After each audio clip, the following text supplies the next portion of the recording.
خدائے قدوس نے انسان کو ایسی سمجھ اور بوجھ دی ہے کہ وہ حلال اور حرام کے درمیان میں تمیز کر سکتا ہے اور دنیا کو حقائق بتا سکتا ہے۔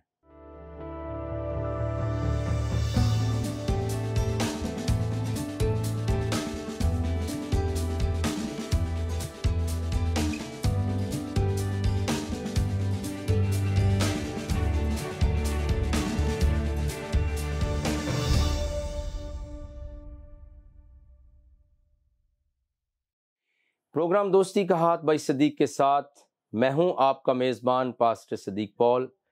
آپ سبوں کی خدمت میں سلام عرض کرتا ہوں، السلام علیکم، شالوم، اور اس دعا کے ساتھ آج کے پروگرام کا آغاز کرنا چاہتا ہوں کہ آپ جہاں کہیں بھی ہیں اپنے اہل خانہ، عزیز و اقارب، دوستوں کے ساتھ خیریت اور سلامتی کے ساتھ ہوں۔ آئیے ہم آج کے پروگرام کی طرف آگے بڑھتے ہیں اور سلسلہ گفتگو جاری رکھتے ہوئے پچھلے ہفتے کے پروگرام کی طرح ہمارا موضوع ہے مسئلہ حلال و حرام، اور ہم نے بارہا عرض کیا ہے چونکہ یہ مسئلہ بہت حساس نوعیت کا ہے، بہت اہم ہے، اس لیے ہم اس کے اوپر سیر حاصل گفتگو کرتے چلے جا رہے ہیں اور اپنے ناظرین کے لیے جو کچھ بھی علمی طور پر، تحقیقی طور پر اور حق اور سچ کی بنیاد پر فراہم ہوا ہے وہ آپ کے ساتھ ہم شیئر کر رہے ہیں۔ پچھلے ہفتے کے پروگرام میں سے ہم نے عرض کیا تھا کہ پورے قرآن شریف کے اندر جو ہے وہ شراب کے لیے لفظ حرام استعمال نہیں ہوا ہے، بلکہ مختلف نکات اس کے لیے بیان کر دیے ہیں قرآن نے۔ ایک تو یہ کہا کہ اس سے بچتے رہو، پھر دوسرا یہ کہا کہ یہ شیطانی اعمال میں سے ہیں، اور تیسرا یہ کہا کہ یہ اللہ کی یاد سے غافل بھی کر سکتی ہے، آپس میں آپ کی دشمنی ڈلوا سکتی ہیں شراب اور جوا۔ اور پھر یہ بھی بیان کر دیا گیا کہ ان دونوں کے اندر، شراب اور جوے کے حکم کے اندر یہ بات بیان کر دی گئی بڑے وضاحت کے ساتھ کہ ان میں بہت سارے نقصانات ہیں لیکن کچھ فائدے بھی ہیں۔ تو ہم نے عرض کیا تھا کہ یہ انسان جو خدا نے بنایا ہے یہ فطرتی طور پر آزاد ہے، اس لیے یہ نظریہ جبر و قدر کے تحت نہیں بلکہ عدالت کا منتظر ہے کہ جو کچھ کرے گا اسے خدا نے ایک خاص قسم کا ملکہ دیا ہے کہ یہ کس طرح سے خدا کی غلامی اور حضوری کو پسند کرتا ہے اور اس کی تابعداری کرتا ہے، اور اگر نافرمانی کرتا ہے تو پھر اس کو عدالت میں لایا جائے گا جہاں پہ اکاؤنٹیبلٹی ہوگی، جہاں ججمنٹ ہوگی، جہاں سزا اور جزا اس کے لیے اناؤنس کی جائے گی۔ لیکن قرآن شریف نے مکمل طور پر ڈیفینیٹلی شراب کو حرام نہیں کہا ہے۔ آج ہم ایک بہت جلیل القدر پیغمبر گزرے ہیں خدا کے بنی اسرائیل میں سے، ان کا نام حضرت یوسف علیہ السلام ہے۔ حضرت یوسف علیہ السلام جو ہیں وہ حضرت اسرائیل کی اولاد ہیں، حضرت یعقوب علیہ السلام کے وہ بیٹے ہیں۔ اور تھوڑا سا میں وضاحت کر دوں کہ بعض دفعہ ہم اسرائیل کو برا کہتے ہیں،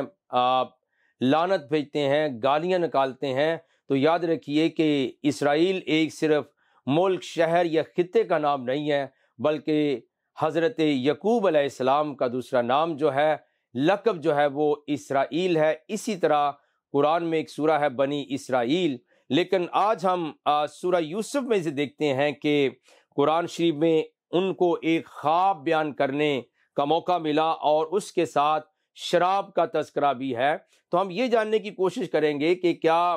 شراب کی جو تذکرہ ہے یا تعبیر ہے وہ کیسی تھی، اور حضرت یوسف علیہ السلام کا خواب کیا تھا۔ تو یہ قرآن شریف میں 12ویں سورہ ہے، سورہ یوسف، اس کی 36 نمبر آیت میں آپ کے ساتھ شیئر کروں گا۔ قرآن شریف میں سورہ یوسف ہے اور 12ویں سورہ ہے قرآن کی، اور اس کی آیت نمبر 36 میں آپ کے ساتھ شیئر کر رہا ہوں اور آپ اسے بغور سن سکتے ہیں۔ یہاں پہ لکھا ہے، ایک نے ان میں سے کہا کہ میں نے خواب میں دیکھا ہے کہ شراب کے لیے انگور نچوڑ رہا ہوں۔ اب دیکھیے کہ حضرت یوسف علیہ السلام کو چونکہ ایک لمبا مفصل واقعہ ہے، جب قید کر دیا جاتا ہے تو وہاں اور بھی 2 قیدی ہوتے ہیں، اور ان میں سے جو ایک ہے وہ اپنا خواب ان کو بیان کر رہا ہے، اور لکھا ہے کہ اور ان کے ساتھ 2 اور جوان بھی داخلے زنداں ہوئے، یعنی ان کو قید کر دیا گیا تھا۔ وَدَخَلَ معه السجن فتینا، اور ان کے ساتھ دو اور جوان بھی داخل زندہ یعنی جیل کے اندر ڈال دیے جاتے ہیں۔ ایک نے ان میں سے کہا کہ میں نے خواب دیکھتا ہوں کہ شراب کے لیے انگور نچوڑ رہا ہوں۔ اب شراب بنانے کے لیے، یہ شراب تیار کرنے کے لیے کہتا ہے، ایک قیدی کہتا ہے کہ میں اس کے لیے انگور نچوڑ رہا ہوں۔ دوسرے نے کہا کہ میں نے بھی خواب دیکھا ہے، میں یہ دیکھتا ہوں کہ اپنے سر پر روٹیاں اٹھائے ہوئے، یعنی روٹیوں کا ٹوکرا ہے یا گچھا ہے وہ اٹھائے ہوئے ہے، اور جانور اس میں سے کھا رہے، تو ہمیں ان کی تعبیر بتا دیجئے کہ ہم تمہیں نیکوکار دیکھتے ہیں۔ اب وہ حضرت یوسف علیہ السلام سے جو دو اور نوجوان وہاں بند ہیں جیل کے اندر یا زندان کے اندر یا قید خانہ کے اندر، ان میں سے ایک کہتا ہے کہ میں شراب کے لیے انگور نچوڑ رہا ہوں، اور دوسرا کہتا ہے کہ میرے سر پر روٹیاں ہیں اور جانور ان میں سے لے کر کھاتے جا رہے ہیں۔ تو اے حضرت یوسف علیہ السلام ہمیں ذرا ان دونوں خوابوں کی تعبیر بتائیے، اور اس کی وجہ کیا ہے کہ ہم تجھے نیک آدمی سمجھتے ہیں۔ اب توجہ کے ساتھ سنیے، یوسف علیہ السلام نے کہا کہ جو کھانا تم کو ملنے والا ہے وہ آنے نہیں پائے گا، کہ میں اس سے پہلے تم اس کی تعبیر بتا دوں گا۔ اب یوسف علیہ السلام کہتے ہیں کہ جو کھانا تم کو ملنے والا ہے وہ ابھی آنے نہیں پائے گا کہ میں اس کی تعبیر یا اس کا مقصد تمہیں بیان کر دوں گا۔ اور پھر آگے لکھا ہے، یہ ان باتوں میں سے ہے جو میرے پروردگار نے مجھے سکھائی ہیں۔ جو لوگ خدا پر ایمان نہیں لاتے اور روز آخرت سے انکار کرتے ہیں ان کا مذہب چھوڑے ہوئے ہوں۔ اب بہت ہی توجہ طلب مسئلہ ہے کہ یوسف علیہ السلام سے جب قیدی کہتے ہیں کہ ہمیں یہ دو طرح کے خواب آئے ہیں، آپ اس کی تعبیر بتائیے، اس کا مقصد کیا ہے، تو وہ کہتے ہیں کہ یہ میں جو تعبیر بتاؤں گا یہ میں اپنی طرف سے نہیں بتاؤں گا، یہ آپ کے پیش نظر رہے اس بڑے اہم مسئلہ کی گفتگو کے اندر۔ بلکہ وہ کہتے ہیں کہ مجھے کس نے سکھایا، ذالکما مما علمنی ربی، کہ یہ میرے رب نے مجھے سکھایا ہے، جو کچھ میں تمہیں بیان کرنے کے لیے جا رہا ہوں یہ میرے رب نے مجھے سکھایا ہے، میں اپنی طرف سے تمہیں کچھ نہیں کہہ رہا۔ اور وہ رب کون سا ہے ذرا سنیے اس کی آیت نمبر جو ہے وہ 38 میں سے، اور اپنے باپ دادا ابراہیم اور اسحاق اور یعقوب کے مذہب پر چلتا ہوں، یعنی جس خدا کو میرے باپ دادا ابراہیم اور اسحاق اور یعقوب مانتے تھے اس پر چلتا ہوں۔ ہمیں شایع نہیں ہے کہ کسی چیز کو خدا کے ساتھ شریک بنائیں، یہ خدا کا فضل ہے، ہم پر بھی اور لوگوں پر بھی ہے، لیکن اکثر لوگ شکر نہیں کرتے۔ اب یاد رکھیے کہ حضرت یوسف علیہ السلام اپنا تعارف کیا کراتے ہیں کہ جو خواب کی تعبیر میں بتاؤں گا یہ میری طرف سے نہیں ہے، یہ خدا کی طرف سے اس نے مجھے سکھایا ہے۔ اور پھر ہم زندہ خدا کے ماننے والے ہیں، اور بہت سارے لوگ جب دعا کرتے ہیں اہل مسیحیت میں سے تو وہ کہتے ہیں کہ ابراہیم، اسحاق اور یعقوب کے خدا، تو یہ جملہ بھی غلط نہیں ہے، بلکہ بعض اعتراض کرنے والے ہمارے مسلمان بہن بھائی بعض دفعہ یہ سوال اٹھاتے ہیں کہ یہ کون سی دعا ہے، لیکن یہ قرآن شریف کے اندر موجود ہے، سورہ یوسف اور اس کی 38ویں آیت کے اندر یہ حوالہ موجود ہے کہ حضرت یوسف علیہ السلام کہتے ہیں کہ میں کس مذہب کو مانتا ہوں، کس راستے پر چلتا ہوں، کس خدا پر ایمان رکھتا ہوں، کس ایمان کا میں حامل ہوں، اور وہ کہتے ہیں میں اپنے باپ دادا ابراہیم اور اسحاق اور یعقوب کے مذہب پر چلتا ہوں۔ تو اب یاد رکھیے کہ یہ ہے وَاتَّبَعْتُ مِلَّتَ آبَائِ ابراہیم و اسحاق و یعقوب۔ اور اگر کوئی یہ کہتا ہے کہ ابراہیم، اسحاق اور یعقوب کے خدا، یعنی حضرت ابراہیم، حضرت اسحاق اور حضرت یعقوب کے خدا یا اس کا مذہب یا اس کا ایمان، تو یہ غلط نہیں ہے، یہ کسی کی اپنی اختراع نہیں ہے، بلکہ قرآن شریف کے اندر اس بات کو اسی طرح سے بیان کیا گیا ہے۔ اب دیکھیے جب انہوں نے خواب کی تعبیر پوچھی ہے، مقصد پوچھا ہے، تو ہم اس خواب کی تعبیر کو آپ کے ساتھ شیئر کر رہے ہیں کہ ایک نے دیکھا تھا کہ وہ شراب بنانے کے لیے انگور نچوڑ رہا ہے، اور دوسرے نے دیکھا کہ اس کے سر کے اوپر روٹیاں ہیں اور جانور جو ہیں اس میں سے پرندے لے کر کھاتے چلے جا رہے ہیں۔ اور حضرت یوسف علیہ السلام کہتے ہیں کہ میرے رب نے یہ مجھے سکھایا ہے، علم دیا ہے خاص طور پہ، اس لیے میں اس میں سے بیان کروں گا۔ اب ہم دیکھتے ہیں سورہ یوسف، اسی سورہ 12ویں سورہ کی آیت نمبر 41، یہاں تعبیر ہے اور مسئلہ ہے حلال و حرام، اور خاص طور پہ ہم شراب کا تذکرہ کر رہے تھے کہ کیا شراب حرام ہے یا حلال ہے، تو قرآن شریف نے اس کے جتنے نکات اس کے متعلق تھے وہ بیان کر دیے، لیکن پورے قرآن شریف کی 30 چیپٹرز ہیں، اس کے اندر 30 سپارے ہیں، 114 صورتیں ہیں، اور الحمدللہ یعنی سورہ فاتحہ سے لے کر والناس تک، آخری سورہ تک، پورے قرآن شریف کے اندر شراب کو لفظ سے حرام کے ساتھ بیان نہیں کیا گیا کہ یہ حرام ہے۔ اب تعبیر سنیے، سورہ یوسف 12ویں سورہ، اس کی 41 ورس 41ویں آیت، میرے جیل خانے کے رفیقو، حضرت یوسف علیہ السلام کہتے ہیں اے میرے قیدی دوستو، جن دو جوانوں نے اپنے خواب حضرت یوسف علیہ السلام سے پوچھے تھے، کہتے ہیں کہ میرے جیل خانے کے رفیقو، تم میں سے ایک جو پہلا خواب بیان کرنے والا ہے، کہ جس نے یہ کہا تھا کہ میں انگور نچوڑ رہا ہوں تاکہ شراب بنائی جائے، تو کہتے ہیں جو پہلا خواب بیان کرنے والا ہے، تو اپنے آقا کو شراب پلایا کرے گا، یعنی تو زندہ رہے گا، تو بادشاہ کا مقرب ہو جائے گا اور تو اس کے ساتھ رہے گا۔ اب آپ دیکھیے کہ یہ جو خواب ہے کس طرح کا ہے، اور اس کے اندر جو لفظ استعمال ہوئے ہیں وہ کیا ہے کہ تو کیا کرے گا، اپنے آقا کو، لفظ خمر آیا ہے، ٹھیک ہے، فَيَسْقِي رَبَّهُ خَمْرًا، کہ تو اپنے مالک کو، اپنے ربی کو، اپنے بادشاہ کو تو شراب پلایا کرے گا، اور اس کا مطلب ہے کہ تجھے زندہ رہنا پڑے گا۔ اب اگر شراب بہت ہی حرام ہے یا بہت ہی گندی چیز ہے، تو ایک پیغمبر زیادہ، اور خود بھی پیغمبر، اور کہتا ہے کہ مجھے اللہ نے، میرے رب نے یہ سب کچھ سکھایا ہے، اور اس خدا نے سکھایا جو میرے باپ دادا ابراہیم، اسحاق اور یعقوب کا خدا ہے، اس نے مجھے سکھایا ہے۔ اب جو بری چیز ہے اس کی تعبیر کیسے اچھی ہو سکتی ہے؟ اگر شراب حرام ہے تو وہ بندہ کیوں بچ رہا ہے؟ بلکہ حضرت یوسف علیہ السلام کہہ رہے ہیں کہ جس نے یہ انگور نچوڑ کر شراب بنانے والا خواب دیکھا ہے، تو بچ جائے گا،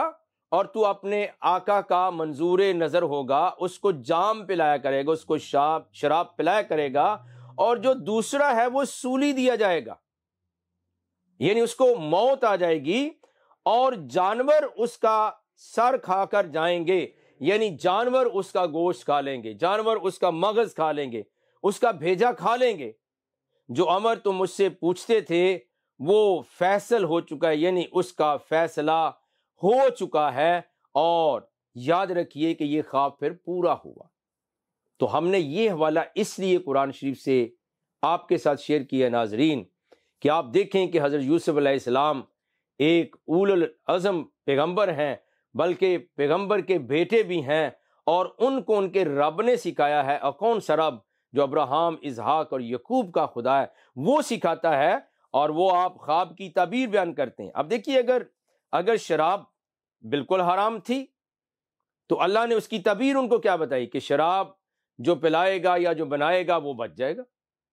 میں یہ نہیں کہہ رہا کہ شراب آپ پئیں، لیکن میں یہ کہہ رہا ہوں کہ قرآن شریف نے شراب کو حرام قرار نہیں دیا، بلکہ جس نے شراب کی بات کو اپنے خواب کے اندر دیکھا، جناب حضرت یوسف علیہ السلام نے کہا کہ تو بچ جائے گا، تو بادشاہ کا منظور نظر ہو جائے گا، اور پھر جو دوسرا ہے اس کو کہا کہ تجھے سولی دے دی جائے گی اور تو مر جائے گا، اور پھر لکھا ہے وہ دونوں شخصوں میں سے جس کی نسبت یوسف نے خیال کیا کہ وہ رہائی پا جائے گا،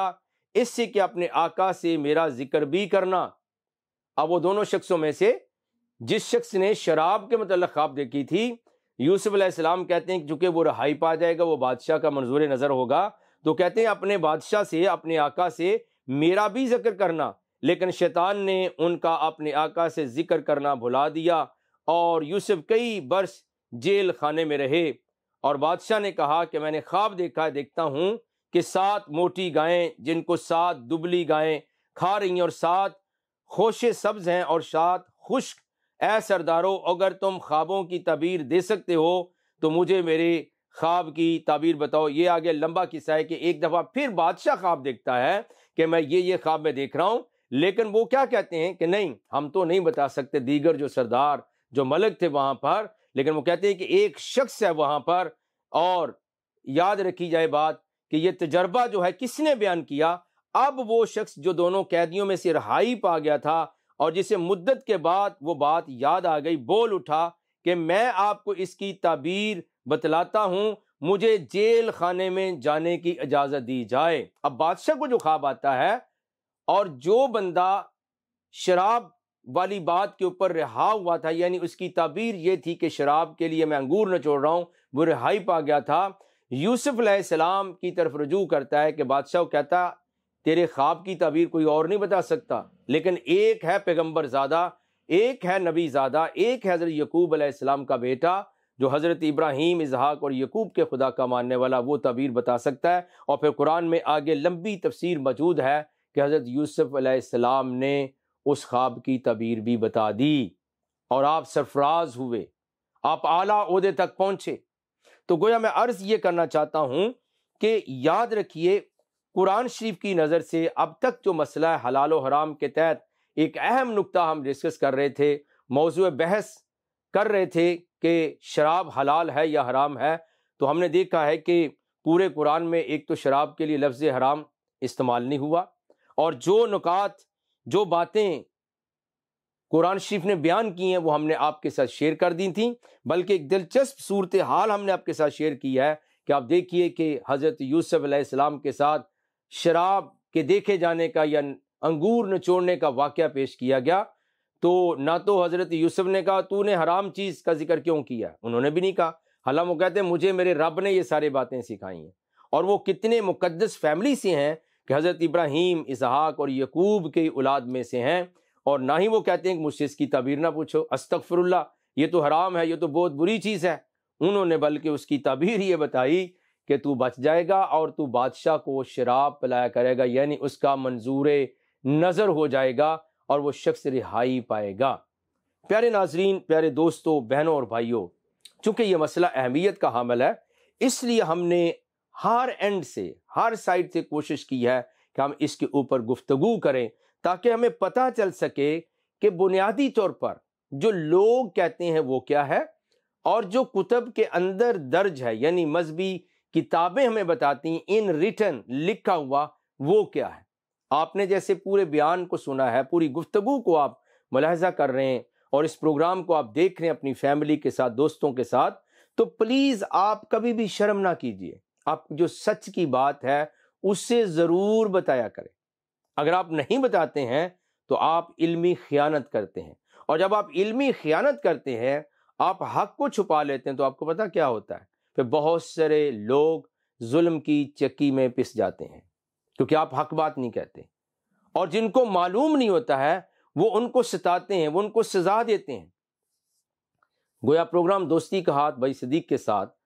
ہم یہ گفتگو سیکھ رہے ہیں اور اس طرف جا رہے ہیں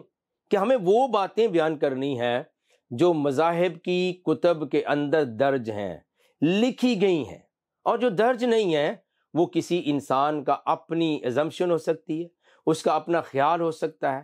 اس کی اپنی جو ہے وہ غلط فہمی ہو سکتی ہے، مس انڈرسٹینڈنگ ہو سکتی ہے کہ وہ لوگوں میں بیان کرتا پھرا۔ لیکن اس کا نقصان کیا ہوتا ہے؟ اس کا نقصان یہ ہوتا ہے کہ ایک مقولہ ہے بہت مشہور کہ نیم ملا خطرہ ایمان اور نیم حکیم خطرہ جان، یعنی اگر آپ ایک ایکسپرٹ، ایتھینٹک حکیم یا ڈاکٹر کے پاس نہیں جاتے تو آپ کی جان کو خطرہ ہو سکتا ہے، لیکن اگر آپ ایک اسکالر، پڑھے لکھے انسان جو خدا سے خوف کھاتا ہے، جو اچھی اور سچی باتیں بیان کرتا ہے، اس کے پاس نہیں جاتے تو پھر آپ کے ایمان کو خطرہ بھی لاحق ہو سکتا ہے۔ تو گویا اس محاورے کے تحت دونوں بہت خطرناک ہیں، یعنی نیم ملا بھی خطرناک ہے اور نیم حکیم بھی خطرناک ہے۔ اس لیے میں نے کسی پروگرام میں عرض کیا تھا آپ کے ساتھ کہ مذہب کی بات، دین کی جو بات ہے، اسے آدھی مت بتائیں، اس کا شارٹ کٹ آنسر مت دیں، اسے تفصیل کے ساتھ بتائیں۔ اور آپ نے کئی ایک پروگرام واچ کیے ہیں، دیکھیں آپ نے ناظرین اکرام، میرے بہنوں بھائیو دوستو، آپ کو یہ پتہ چل گیا ہوگا کہ اگرچہ یہ ایک طویل بحث تھی لیکن مسئلہ حلال و حرام، اور پھر اس کے اندر مزید جو ایک سینسٹیو سوال تھا کہ شراب حرام ہے یا حلال ہے، اور جوا حرام ہے یا حلال ہے، اس کو بھی قرآن کی نظر سے ہم نے دیکھا ہے کہ یہ واقعہ بیسیکلی ہے کیا۔ تو گویا ہم اس نتیجے کی طرف بڑھ رہے ہیں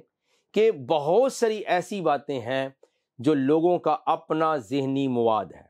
ذہنی فطور ہے، یا ان کی زبانی جمع خرچی کے وہ دعوے ہیں جو جھوٹ کے طور پر وہ بیان کر دیتے ہیں، اور وہ کیا کرتے ہیں، مذہب کا سہارا لیتے ہیں، خدا، اللہ، گاڈ، بھگوان کا نام لے کر دوسرے انسانوں پہ اوپر ظلم کرتے ہیں،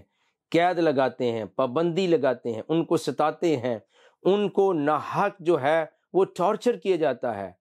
انہیں جو ہے وہ پریشرائز کیا جاتا ہے، اور یوں معاشروں کے اندر تفریق کا عمل بڑھتا چلا جاتا ہے۔ کیوں کہ خدا نے تو ایسا کوئی حکم نازل نہیں کیا، اور قرآن نے یہ بھی کہا کہ